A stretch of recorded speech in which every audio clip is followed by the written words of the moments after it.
एनीलीज Mary Anne Frank, जिनका जीवन काल 12 जून 1929 से लेकर फरवरी या मार्च 1945 तक रहा, जिनके बारे में पूरी डिटेल से आज हम लोग इस वीडियो में जानने वाले हैं, जो हमारे क्लास 10th के चैप्टर नंबर 4 इंग्लिश की बुक में एक चैप्टर दिया गया है जिसका नाम है from the diary of Anne Frank. इसके बारे में हमको पूरा जानना है। नमस्कार मित्रों, स्वागत है आपका MS विद्यापीठ में। आप सभी लोगों को इस कहानी को, इस चैप्टर को एज ए स्टोरी के रूप में सुन लेना है और ये पूरा चैप्टर आपका तैयार हो जाएगा। द्वितीय विश्व युद्ध के दौरान जो 1 सितंबर 1939 से 2 सितंबर 1945 तक चला और ये कई राष्ट्रों के बीच चला, जैसे जर्मनी, इटली, जापान और कई मित्र राष्ट्रों जैसे फ्रांस, ग्रेट ब्रिटेन, संयुक्त राज्य अमेरिका से लेकर सोवियत संघ और कुछ हद तक चीन के बीच ये युद्ध लड़ा गया था। और ऐसा माना जाता है कि द्वितीय विश्व युद्ध के इस घटना को घटित होने का सारा श्रेय हिटलर नाम के एक व्यक्ति को जाता है जो जर्मनी से बिलोंग करता था। एक्चुअली में जर्मनी में 2 तरह के समुदाय मुख्य रूप से पाए जाते थे, जिसमें पहला समुदाय नाजी समुदाय और दूसरा समुदाय यहूदी समुदाय, जिसको इंग्लिश में ज्यूस बोला जाता है। नाजी समुदाय से हिटलर संबंध रखता था और हिटलर को यहूदी समुदाय के लोगों से अत्यंत दुश्मनी थी, अत्यंत ईर्ष्या था, जिसके कारण हिटलर यहूदी समुदाय के लोगों को मारना चाहता था, उन्हें कष्ट देना चाहता था। उसी के दौरान हम बात करते हैं एनीलीज मैरी एनी फ्रैंक, जिनका जन्म 12 जून 1929 से लेकर फरवरी या मार्च 1945 तक रहा, जिनका जन्म जर्मनी के एक फ्रैंकफर्ट नाम के शहर में हुआ था। जैसे ही ये 4 साल की हुई तो 4 साल की उम्र में ही नाजी समुदाय के लोगों का कब्जा जर्मनी के फ्रैंकफर्ट शहर में होना शुरू हो गया। एनी फ्रैंक के परिवार के सभी लोग जर्मनी को छोड़कर नीदरलैंड के एम्स्टर्डम नाम के शहर में बसना चाहते थे और एनी फ्रैंक के फादर, जिनका नाम ऑटो फ्रैंक था, सबसे पहले वो नीदरलैंड के एम्स्टर्डम शहर में गए एज ए काम ढूंढने के संबंध में, और वहाँ जाने के बाद जब उन्हें एक अच्छा काम मिल गया तो वो वहाँ पर जाकर सेट हो गए और अपने परिवार के सभी सदस्यों को जर्मनी के फ्रैंकफर्ट शहर से एक एक करके बुलाना शुरू कर दिया। सबसे पहले वो अपने वाइफ यानी एनी फ्रैंक के मदर को बुलाए, जिनका नाम एडिथ हॉलैंडर फ्रैंक था। उसके बाद जब उनकी माता जी एनी फ्रैंक की मदर एडिथ हॉलैंडर फ्रैंक जब नीदरलैंड के एम्स्टर्डम शहर में पहुंच गई, तब उसके बाद एनी फ्रैंक की बड़ी बहन, जिनका नाम मार्गोट फ्रैंक था, वो गई। और जब मार्गोट फ्रैंक नीदरलैंड के एम्स्टर्डम शहर में पहुंच गई, तब एनी फ्रैंक वहाँ पर गई। उनके साथ उनकी दादी भी रहा करती थी। और जब सभी लोग सफलतापूर्वक नीदरलैंड के एम्स्टर्डम शहर में चले गए, तब वहाँ जाने के बाद धीरे धीरे कुछ दिन बड़े आसानी से बीता। कुछ दिन बीतने के बाद जर्मनी के नाजी समुदाय के लोगों का कब्जा धीरे धीरे नीदरलैंड के एम्स्टर्डम शहर में भी होना शुरू हो गया। और जब वहाँ पर सब लोगों का कब्जा होना शुरू हो गया तो नाजी समुदाय के सभी लोग यहूदी समुदाय के लोगों को पकड़ पकड़ कर कंसंट्रेशन कैंप में बंद कर दिया करते थे। कंसंट्रेशन कैंप एक ऐसा स्पेशल जगह हुआ करता था जहाँ पर यहूदी समुदाय के सभी लोगों को कैद करके रखा जाता था और उन्हें कठिन से कठिन कार्य करवाई जाती थी। उनको अगर किसी प्रकार की बीमारी हो जाती थी तो उनका इलाज भी नहीं किया जाता था और उनकी बहुत बुरी तरीके से डेथ हो जाया करता था। उन पर अलग अलग प्रकार के एक्सपेरिमेंट भी किए जाते थे और उन्हें प्रताड़ित भी किया जाता था। अब जब नाजी समुदाय के लोगों का नीदरलैंड के एम्स्टर्डम शहर में कब्जा करना शुरू कर दिया, तब वो लोग अब एम्स्टर्डम में छिपने की कोशिश करने लगे। अब एनी फ्रैंक के फादर ऑटो फ्रैंक जिस ऑफिस में काम करते थे, उस ऑफिस के सबसे टॉप यानी सबसे ऊपर एक सीक्रेट रूम बना हुआ था जहाँ पर इन चारों लोग छिपने का कोशिश किए। इसमें से एनी फ्रैंक के father auto Frank, Anne Frank की मदर एडिथ हॉलैंडर फ्रैंक और एनी फ्रैंक खुद और एनी फ्रैंक की बड़ी बहन जो 16 वर्ष की थी उस वक्त, जिनका नाम मार्गोट फ्रैंक था, वो चारों लोग उस ऑफिस के ऊपर सीक्रेट रूम में जाकर छिप गए। उस ऑफिस में छिपने के दौरान लगभग 2 साल तक किसी भी तरह कर करके उनका जीवन किसी तरह बीता। और छिपे रहने के दौरान उनकी हेल्प एक महिला किया करती थी जिनका नाम था मीप गीज, जो उनकी एक फ्रेंड थी और जोखिम को उठाकर उनकी ज़रूरत के सारे सामान को उस ऑफिस तक पहुंचाया करती थी छिप छिप कर, ताकि उनको कोई और ना देख पाए, और अगर कोई उनको देख लेता है तो उनको मृत्युदंड की सज़ा भी मिल सकती है। तो किसी तरह बचते बचाते मीप गीज उन चारों लोगों का, जो उस ऑफिस के सीक्रेट रूम में छुपे हुए थे, उन सभी लोगों का हेल्प किया करती थी। खाने के सामान से लेके ज़रूरत की कुछ चीज़ें छिपा कर अपने साथ ले जाया करती थी वहाँ पर देने के लिए। अब 2 साल तक ऐसे ही बीतता रहा। 6 जुलाई सन 1942 में वो लोग उस सीक्रेट रूम में जाके छिपे थे। 2 साल का समय व्यतीत होने के बाद इन्हीं के दौरान जब एनी फ्रैंक का 13वां जन्मदिन आया, तो एनी फ्रैंक को 13वें जन्मदिन पर एक डायरी गिफ्ट में दिया गया। और इन्हीं 2 साल के दौरान एनी फ्रैंक का कोई दोस्त न होने के कारण एनी फ्रैंक उस डायरी को अपना फ्रेंड मान लेती हैं और उस डायरी का एक नाम देती है, जिसका नाम होता है किटी।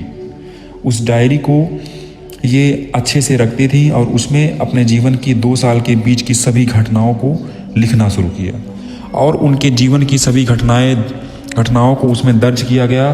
12 जून 1942 से लेकर उनकी आखिरी एंट्री अगस्त 1944 तक की सभी घटनाओं को उन्होंने बहुत बाखूबी और बहुत बारीकी से डच भाषा में एंट्री उसमें करवाई। 4 अगस्त 1944 को नाजी के लोगों ने अपने खुफिया सूत्रों के माध्यम से ये पता लगा लिया कि उस ऑफिस के ऊपर कोई सीक्रेट रूम है जिस पे 4 लोग छिपे हुए हैं, और उन्होंने पता लगाने के बाद वहाँ पर गए और उन सभी लोगों को पकड़ के ले आए और एम्स्टर्डम के कंसंट्रेशन कैंप में ले जाकर कैद कर दिया गया।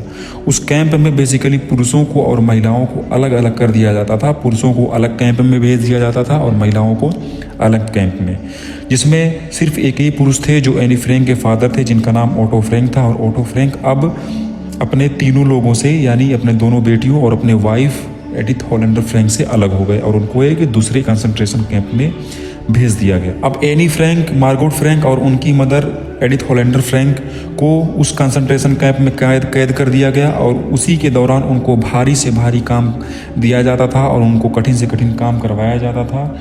और इसी के दौरान उनकी तबीयत भी ख़राब होने लगी और उनको बीमारी भी हो गई, और उस बीमारी के कारण इनको प्रॉब्लम भी होना शुरू हो गया, और एक समय के बाद इनकी डेथ भी हो जाती है। एनी फ्रैंक को एक टाइफाइड नाम की बीमारी हो जाती है, जिसके कारण एनी फ्रैंक की मृत्यु हो जाती है। अब कुछ ही दिनों बाद उनकी दोनों बहनों से उनकी मदर एडिथ हॉलैंडर फ्रैंक को भी कंसंट्रेशन कैंप से अलग कर दिया जाता है।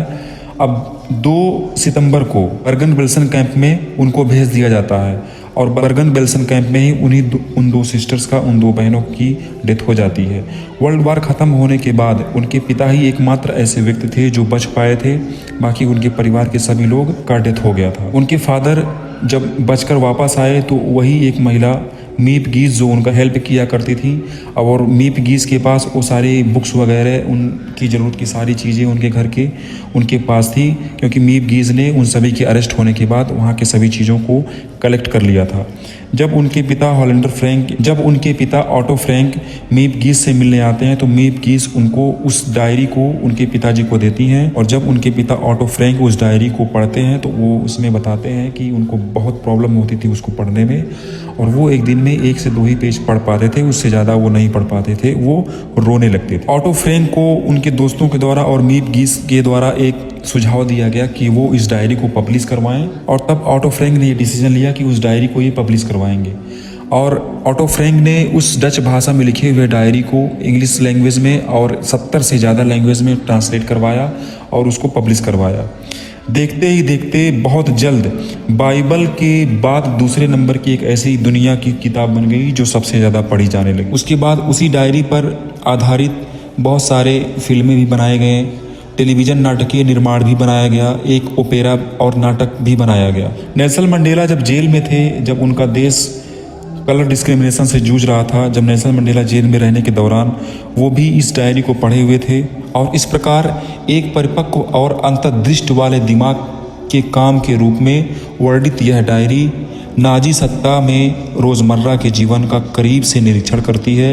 एनी फ्रैंक होलोकास्ट की सबसे अधिक जानी मानी और चर्चित शिकार बन चुकी थी, जिसको पूरी दुनिया जाने लगा, और ये विश्व का सबसे अधिक पढ़े जाने वाले किताबों में से एक किताब माने जाने लगा।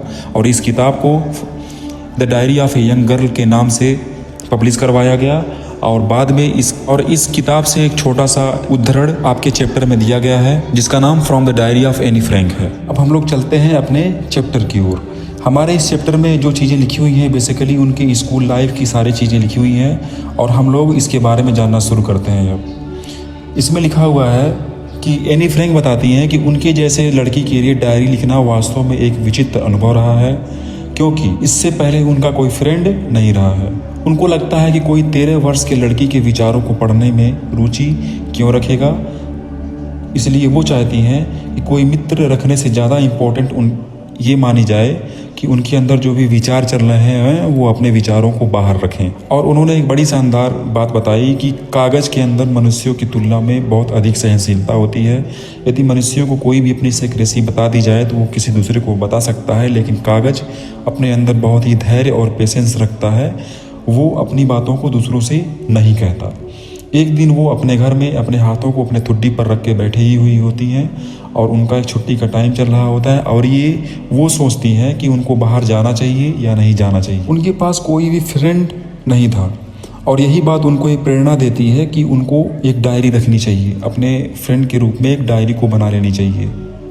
और वो कहती हैं स्पष्ट करते हुए, क्योंकि इस बात पर कोई विश्वास नहीं करेगा कि 13 वर्षीय लड़की संसार में बिल्कुल भी अकेली है, और वो शायद अकेली भी नहीं थी। वो बताती हैं कि उनके प्रिय माता पिता उनके साथ हैं, उनकी 16 वर्षीय बहन उनके साथ है और लगभग 30 ऐसे व्यक्ति हैं जिनको वो मित्र बुला सकती हैं।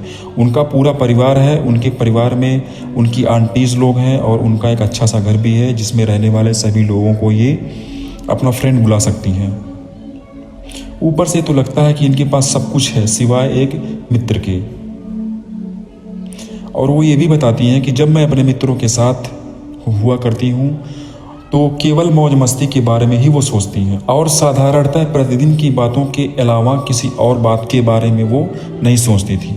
और वो ये भी बताती है कि हो सकता है ये मेरी ही प्रॉब्लम हो कि मैं अपने किसी भी बात को दूसरों से नहीं बताना चाहती, इसलिए मेरा कोई बेस्ट फ्रेंड नहीं बन रहा। और शायद यही कारण है कि उनका कोई बेस्ट फ्रेंड नहीं है और उनको एक डायरी को अपना फ्रेंड बनाना पड़ रहा है। और वो चाहती हैं कि इसीलिए यदि मैं किसी ह्यूमन को अपना फ्रेंड बनाती हूँ तो वो मेरे बातों को किसी और को बता सकता है। और इन्हीं सारी चीज़ों को सोचकर वो उस डायरी को अपना फ्रेंड बनाने की पूरी तैयारी कर लेती हैं और उस डायरी का एक सुंदर सा नाम भी देती हैं जिसका नाम होता है किटी। वो बताती हैं यदि मैं किसी को भी किटी के बारे में बताऊं या उसकी कहानी के बारे में बताऊं तो किसी को भी एक शब्द भी समझ में नहीं आएगा। और मैं चाहती हूं कि मैं अपने जीवन का एक संक्षिप्त चित्रण एक डायरी में लिखूं ताकि वो हरदम के लिए अमर हो जाए। सबसे पहले उन्होंने ये बताया कि उनके पिताजी जो थे उन्हें वो सबसे ज़्यादा पूजनीय पाया। उनके पिताजी उनकी माताजी से तब तक विवाह नहीं किया जब तक वो 36 वर्ष के ना हो गए और उनकी माता 25 वर्ष की नहीं हो गई। उनकी बड़ी बहन मार्गोट फ्रैंक थी। उनका जन्म जर्मनी के शहर फ्रैंकफर्ट में 1926 में हुआ था और एनी फ्रैंक का जन्म 12 जून 1929 को हुआ था। जब वो 4 वर्ष की थी तो फ्रैंकफर्ट में ही रहती थी। उनके पिता 1933 में हॉलैंड जाकर बस गए थे और उनकी माता एडिथ हॉलैंडर फ्रैंक, जो मैं पहले आप लोगों को बता चुका हूँ, उनके साथ रहने के लिए सितंबर में वो भी चली गई। जब मार्गोट फ्रैंक और एनी फ्रैंक लास्ट में अपने दादी के साथ रहने के लिए बची और वो उनके साथ रहने के लिए आचेन चली गई जो जर्मनी में ही स्थित है। मार्गोट दिसंबर में हॉलैंड चली गई अपने माता पिता के साथ। उनके पीछे पीछे फरवरी में उस समय एनी फ्रैंक भी वहाँ पर चली गई और उनके 13वें जन्मदिन पर उनको एक उपहार के रूप में रख दिया गया, मेज पर रख दिया गया। वहाँ पर जाने के तुरंत बाद एनी फ्रैंक मॉन्टेसरी स्कूल में पढ़ाई करना शुरू कर दी। वहाँ पर वह 6 साल की आयु तक रही, जिस समय वो प्रथम कक्षा की पढ़ाई आरंभ की थी। यानी जब वो प्रथम कक्षा की पढ़ाई आरंभ की थी तो उस टाइम उनका उम्र लगभग 6 वर्ष का था। छठी कक्षा में उनकी अध्यापिका या मुख्य अध्यापिका जो थी जिनका नाम श्रीमती क्यूप्रस था। साल के अंत में जब फेयरवेल पार्टी होती है यानी विदाई का जब वक्त आता है तो उन सभी की आंखों में आंसू थे। 1941 की ग्रीष्म ऋतु में उनकी दादी माँ बहुत ज़्यादा बीमार हो गई और उनका ऑपरेशन भी करवाना पड़ा, इसलिए उनके जन्म दिवस को उतने धूमधाम से नहीं मनाया गया। दादी माँ की मृत्यु भी हो गई। जनवरी 1942 में उनकी दादी माँ की डेथ हो गई। कोई नहीं जानता था कि उनके बारे में वह कितना सोचती हैं और अपने दादी के बारे में इतना अधिक सोचने के साथ साथ उनसे इतना प्रेम भी करती हैं। 1942 में यह जन्म दिवस उत्सव की क्षतिपूर्ति के आशय में मनाया गया था। दूसरी मोमबत्तियों के साथ दादी माँ की मोमबत्ती भी जलाई गई और 20 जून 1942 को वो अपने डायरी में लिखती है। अब यहाँ से अपने डायरी में क्या लिखती है, यहाँ से हम पढ़ना शुरू करेंगे। लिखती हैं कि शनिवार 20 जून 1942 का डेट है और डियरेस्ट किटी, और वो अपने डायरी में लिखती है कि उनका पूरा क्लास डर से घबराया हुआ है और कांप रहा है। इस बात में कोई शक नहीं है कि अभी टीचर्स की उनके स्कूल में मीटिंग होने वाली है और उस मीटिंग में टीचर्स ये डिसीजन लेंगे कि कौन ऐसा स्टूडेंट है जिसको पास किया जाएगा और कौन ऐसा स्टूडेंट है जिसको फेल करके उसको पुराने क्लास में ही पढ़ने के लिए कहा जाएगा। पूरी आधी से ज़्यादा जो क्लास है और आपस में शर्त लगा रही है। जीएन उनकी एक फ्रेंड थी, जीएन और एनी फ्रैंक। अपने पीछे बैठे हुए दो लड़कों को जिनका नाम सीएन तथा जैक्स था, उनको मूर्खता पूर्वक देखती है और उन पर हंसती हैं, जिन्होंने छुट्टियों की हुई पूरी बचत यानी पॉकेट मनी को जोखिम उठाकर दाव पर लगा दिया था। सुबह से लेकर शाम तक यही चल रहा था कि तुम पास होगे मैं फेल होऊंगा, या मैं पास होऊंगा तुम फेल होगे, हाँ तुम पास होगे हाँ तुम फेल होगे। यही सारी चीज़ें चल रही थी और इसी पर बेट लगाए जाते थे, दाव लगाए जाते थे, बाजी लगाए जाते थे बच्चों के द्वारा। यदि कोई उनसे पूछे, एनी फ्रैंक कहती हैं कि यदि कोई उनसे पूछे कि इतने अधिक मूर्ख विद्यार्थी हैं कि 1/4 कक्षा के पीछे रोक लेना चाहिए, यानी लगभग 1/4 से अधिक जो बच्चे हैं वो बहुत मूर्ख हैं और उनको फेल कर देना चाहिए। लेकिन टीचर्स जो है वो पृथ्वी पर सबसे विचित्र प्राणी होते हैं, उनके बारे में कोई अनुमान नहीं लगा सकता है कि ये आगे क्या करने वाले हैं। एनी फ्रैंक के सहेलियों को इस बात की कोई चिंता नहीं थी कि वो पास होंगी या फेल होंगी, क्योंकि उन्होंने पूरा वर्ष मेहनत से पढ़ा है। मात्र एक ऐसा विषय गणित जिसके बारे में वो श्योर नहीं थी कि वो पास ही हो जाएंगे, हो सकता है वो गणित में फेल भी हो सकती हैं।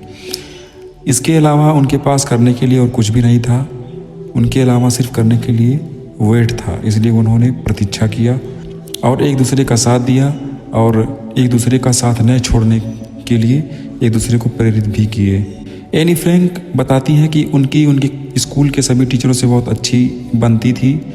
उनके स्कूल में टोटल टीचर की संख्या 9 था, जिसमें से 7 पुरुष थे और 2 महिलाएं थीं। इसमें से पुरुष अध्यापकों में से एक अध्यापक जिनका नाम मिस्टर कीसिंग था, वो एक बूढ़े व्यक्ति थे और पुराने विचारों वाले व्यक्ति थे जो एनी फ्रैंक को गणित पढ़ाया करते थे। वो एनी फ्रैंक से पूरे साल नाराज़ रहे क्योंकि एनी फ्रैंक अपने क्लास में बहुत अधिक बोलती थी, बातें करती थी एक दूसरे में पढ़ाई के दौरान। कई चेतावनियों के बाद भी उन्होंने अपने बोलने के इस काम को नहीं छोड़ा। इसलिए न चाहने के बावजूद भी मिस्टर केसिंग जो मैथ के टीचर थे वो एनी फ्रैंक को काम एक्स्ट्रा होमवर्क करने के लिए दे दिया करते थे। एक दिन की बात है कि जब एनी फ्रैंक अपने क्लास में बहुत अधिक बोल रही थी, आपस में बात कर रही थी, क्लास डिस्टर्ब होने के कारण मिस्टर केसिंग जो गणित के टीचर थे वो एनी फ्रैंक को एक चैटर बॉक्स यानी बातूनी, एक टॉपिक है जिस पर उन्होंने एस्से लिखने के लिए दे दिया। अब आप खुद सोच सकते हैं कि एक चैटर बॉक्स या बातूनी जैसे टॉपिक पर कोई क्या लिख सकता है, लेकिन फिर भी वो इस बात से चिंतित नहीं हुई और वो अपने कॉपी में इस होमवर्क को नोट किए और अपने बैग में रख लिए और चुपचाप रहने का प्रयास करना शुरू कर दी। और उसी शाम को घर का दूसरा काम समाप्त करने के बाद वो निबंध लिखने के बारे में सोचने लगी जब उनकी नज़र उनके बैग और कॉपी पर पड़ी। वो अपने कलम के नोक को चबाते हुए इस विषय के बारे में सोचना शुरू किया कि कोई भी व्यक्ति शब्दों के बीच अधिक दूरी रखकर अपने इस होमवर्क को बड़े आसानी से पूरा कर सकता है।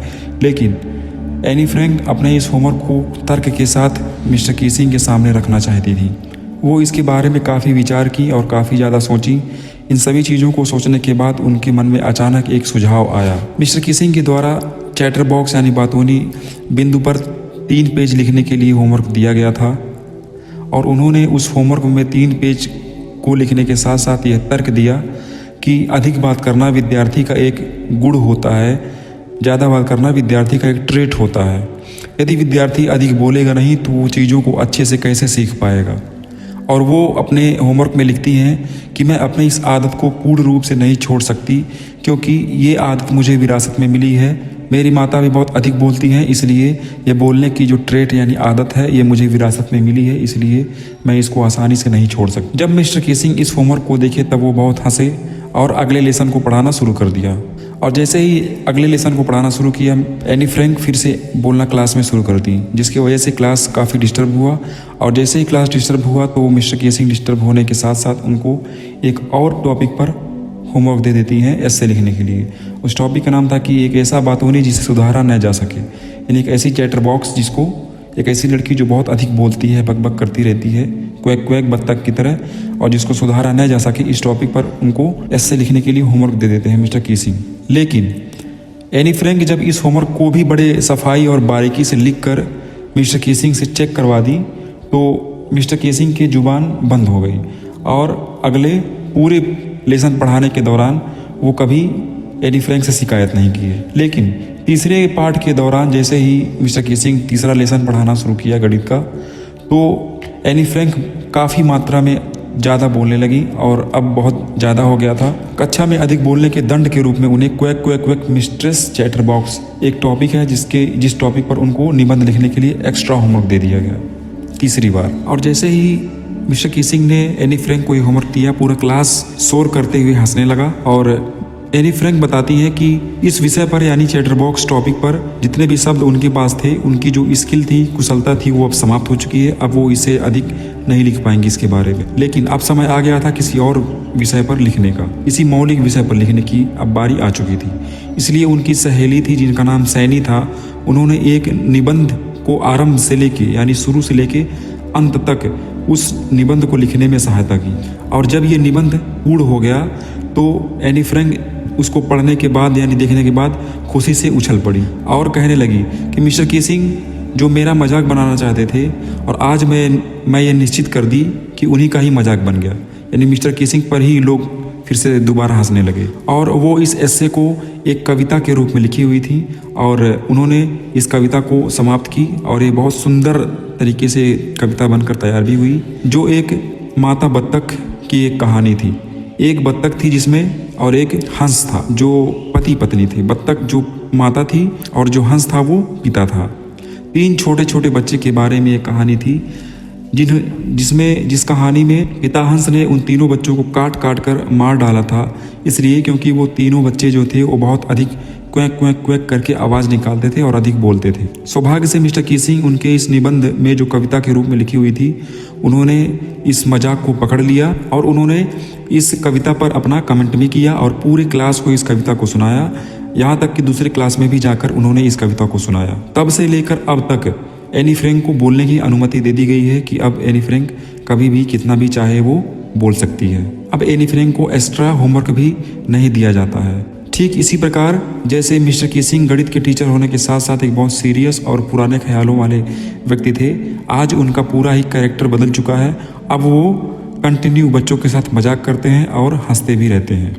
यहीं पर हमारा चैप्टर समाप्त होता है और ये चैप्टर एक्सट्रैक्ट किया गया है the diary of a young girl, जिसको एक छोटा सा नाम दिया गया है from the diary of Anne Frank, जो आपके चैप्टर में मेंशन है और आपके चैप्टर का नाम भी यही है।